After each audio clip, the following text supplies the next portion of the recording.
All right, so on this Sunday Fun Day, we're going to be going over this Bleacher Report mock draft, the whole 2 rounds by my guy Jonathan Wasserman. I have a problem with just showing people respect by calling him my guy. I don't know him at all, but hopefully he sees this video, or maybe not, because I don't know if I'll like his picks. I have not looked at this at all. I have not read it at all. So we're going to go through this and see what he picks and just see if we'd agree on what anything he's saying.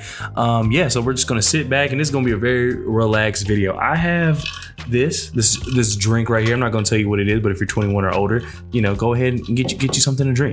We're just here. This is 2 buds just talking basketball, talking NBA draft about the Charlotte Hornets. We're going to go every pick. I'm going to break down every pick and see what I kind of think. And I'm also going to be looking up and down and be like, okay, well, the Hornets took this guy here, but they really should have took this guy 2 spots down. Like, just we'll do it all. So just relax and let's just talk hoops. So without further ado, let's get into it.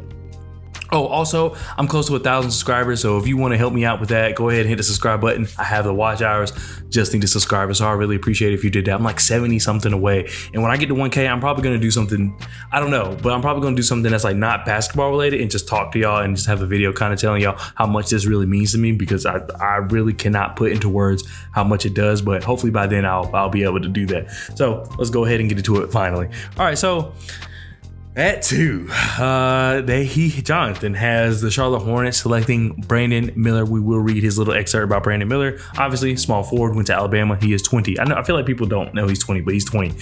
And it says, league sources tell BR that there are execs in Charlotte's front office who see a star wing in Miller. Miller's 6'9" size, shooting, live dribble, passing, and defensive tools make him a lower risk prospect in terms of sheer talent. Oh, you can't even see that. I hate when I do that. It is not as clear.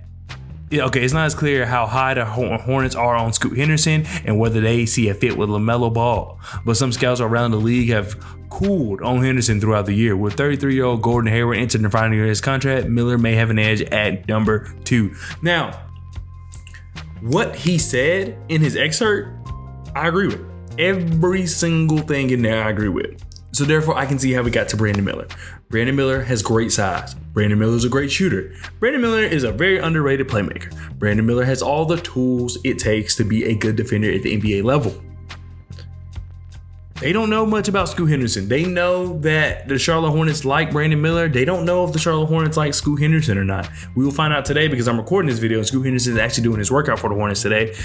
And also, you got to mention the actual roster. Gordon Hayward's in the final year of his deal. We don't have any other wings. At this point, technically, Miles isn't a Hornet. Technically, PJ's not a Hornet. Technically, Kelly Oubre's not a Hornet. We don't have anybody at the wing position except Gordon Hayward, JT Thor. That's it. So I 10,000% understand them wanting to get Brandon Miller because of that. So what he says in here, 1,000% agree with. I couldn't disagree. Everything he's saying is spot on. Do I want Brandon Miller? I'll take him. I'm not going to be mad if we take Brandon Miller. I prefer Scoot. That's okay. But I'm not mad if we get Brandon Miller. And based on everything he says here, he's right. Like, he didn't say anything wrong. So, kudos to Jonathan. I feel like this is probably one of the best way, with short amount of words, I feel like this is the best way I've seen this explained, because it's just so simple. And it's true. Like, I feel like a lot of people try to put a spin on it and try to convince you. I think Jonathan did a good job of just stating the facts. And the facts are, all the facts would lead you to believe that the Hornets are taking Brandon Miller. But when you think PJ Washington's going to come back, more than likely, Miles Bridges is going to come back, more than likely. Those are the 2 starting forwards. I don't want to have my second overall pick coming off the bench for, and then if we re-sign PJ, I don't want my $18 million plus player coming off the bench. One of them has to come off the bench and not go to the bench anytime soon. If you're paying PJ $18 million and the way this team is currently constructed, he needs to start. But at the same time, if you draft Brandon Miller 2nd overall and you have PJ there, why pay him? And if you're just going to end up benching him, unless that's kind of the role he wants to play. If he wants to be 6th man, I'm perfectly fine with that. Pay him 6th man money though. Don't pay him starter money. And he's not like a 6th man, as in he's going to come off the bench like a Colin Sexton type, where he's going to come off the bench and drop 20, or how Tyler Hero was and dropping 25 or whatever. He's going to come off the bench and, okay, he can guard all these positions. He's going to make all the tough plays. I think, he can come off the bench and score, but you kind of get him to be like that overall utility guy. Pay him for that. Do not pay him as a starter or anything like that. So the money that PJ makes plays a part into my decision on whether or not the Hornets should get Brandon Miller or Scoot. So it's just a lot of stuff up in the air. But like I said, what Jonathan said, 100% right. I can't be mad at him. And of course, you see Scoot down here go to the Trailblazers. Now we're going to go scroll all the way down to 27. And at 27, he has us taking, can you see? Because I can see. Okay, yeah. He has us taking Kobe Jones from Xavier. I've said this a million times. I think everybody who pays attention to the draft that's a Charlotte Hornets fan knows what Kobe Jones can do. I have a video about Kobe Jones. I'll put the little thing up here somewhere. But yeah, Kobe Jones, overall great player. I think he has the tools to be a defensive player as well. He's not a defensive player, but he has what it takes to at least be able to stay in front of his guy. Overall, offensively, he does everything good. He does everything well. It's just not to this elite extent. Oh, this is what Kobe Jones is known for. No, he's just a really solid NBA player, really efficient, potential NBA player. That's what I like about him. He can shoot. He can dribble. He can play make. He can create his own shot and others. He can rebound. Like, he does everything so well, but nothing over the top. But right now, we just need guys. If they're not scoring, what else are you doing for me? We don't have too many guys like that. So I really would like Kobe Jones on this team. I think he would just be an extremely efficient offensive player for us, and that's something we need. We just need some efficiency. We have a lot of guys with a lot of offensive firepower, a lot of offensive talent, but we need the efficiency to go with it. Kobe Jones is that. It may not be in high volume, but if you keep his role to where it needs to be, not mad at it at all. So, like I said, I think I'll just take it. I think Kobe Jones is just a good fit. So thank you, Jonathan, for that. What we got 34 next. So now we're going down to 34. Okay. And then, all right, at 34, we have James Nagy from Barcelona, a center. Off without reading what he says, I'm not quite sure how I feel about taking James Nagy at all. 34, great value for him, in my opinion. I think he's a guy that can be at the end of the lottery if he wanted to. Well, not if he wanted to, but if certain teams feel the need, because this isn't a deep, big class. I just don't know if we just need to add another big. I really don't. Maybe you develop him behind Nick Richards, who is on a 3-year deal. So by the time that actually gives him time to kind of figure out what kind of player he's going to be at the Greensboro Swarm, I would take that. I think that's a good idea.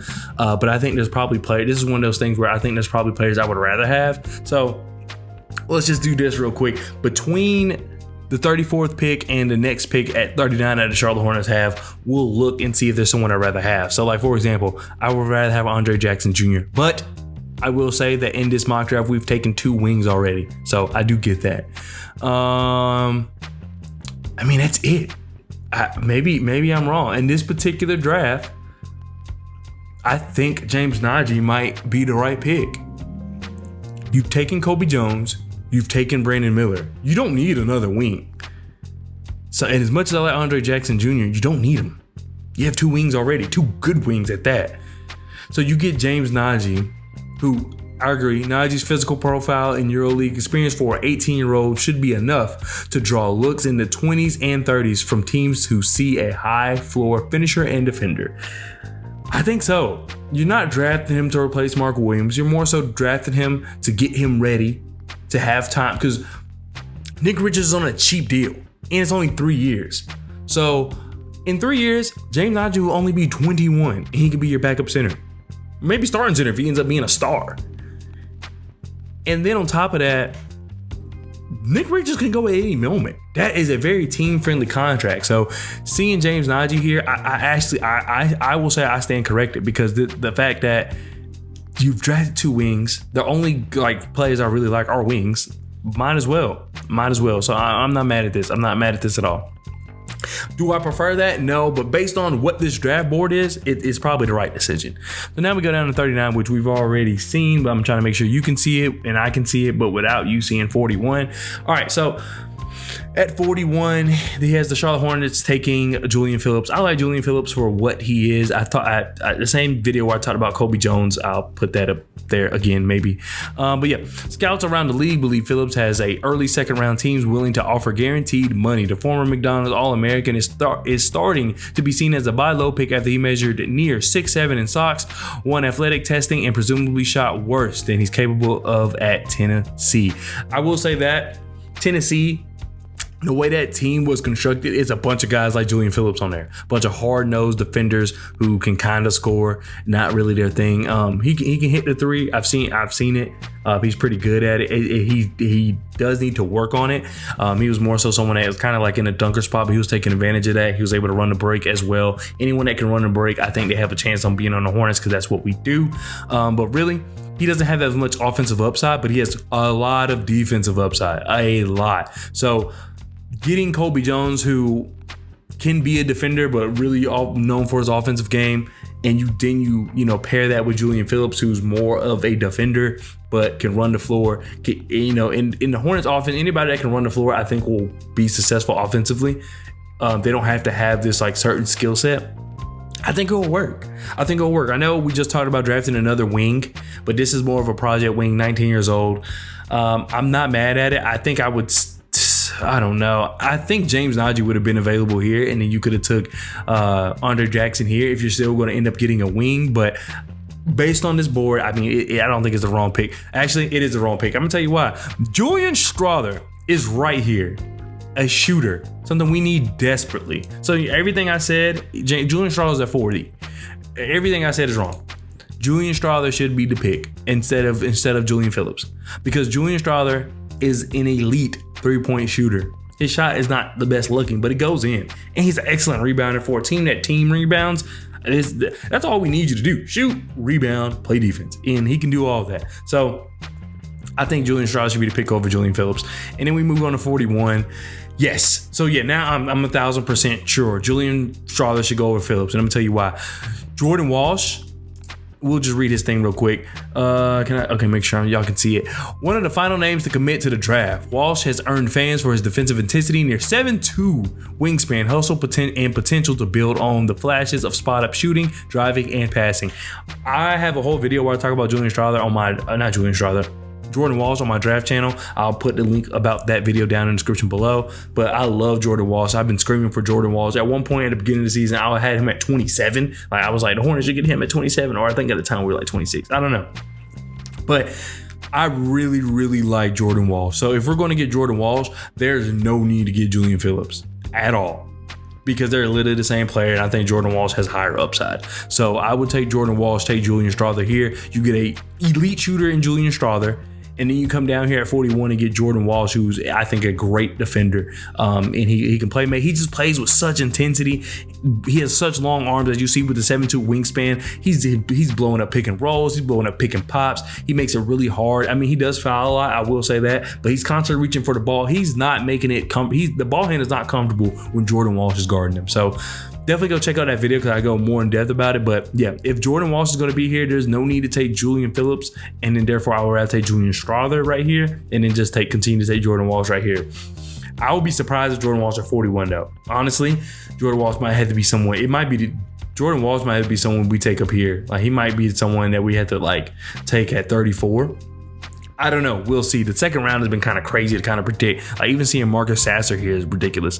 But anyway, that does it for this video. Let me know what you think down in the comment section below. Don't forget to subscribe if you enjoy the content. I make Charlotte Hornets content, so if that interests you, make sure you go ahead and hit the subscribe button down below. I'm on the road to 1K, and I really appreciate the 1K. I'm probably going to do something special for y'all when I get to that point. And it's not going to be basketball related. I've talked about basketball enough. I have people wondering kind of who I am more so as a person. We'll talk about that, because this channel, the support y'all give me, is all a part of that. And I really can't explain right now and put into words what that means to me. So thank you so much for watching, and I'll see you guys next time. Peace.